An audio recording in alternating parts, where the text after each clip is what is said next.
Muli namang tiniyak ng pamahalaan ang pagbibigay ng tulong sa mga overseas Filipino workers na bumalik sa bansa matapos hindi pala rin sa kanilang trabaho sa abroad.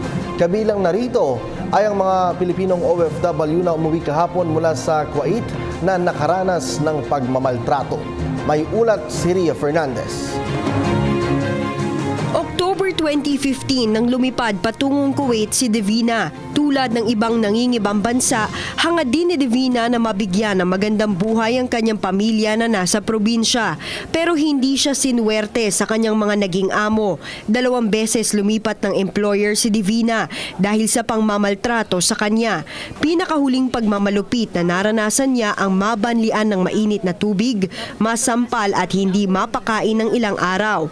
Laking pasasalamat niya sa pamahalaan sa tulong na makaalis sa kanyang amo. July 10 po, ni-rescue kami ng embassy kasi nanghingi kami ng tulong sa kanila nga manghingi kami pa-rescue. Hindi na namin kaya kasi dalawang araw na yun hindi na kami pinakain kasi na-viral na yun.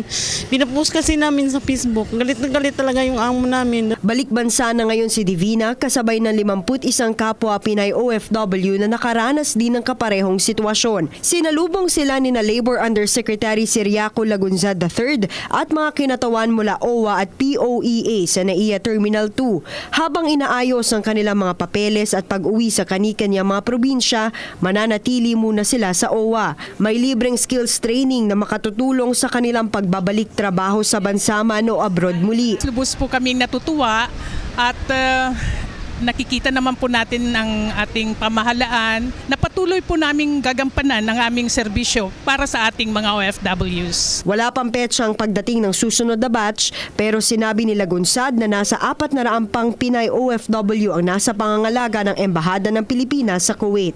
Para sa PTV News, Ria Fernandez.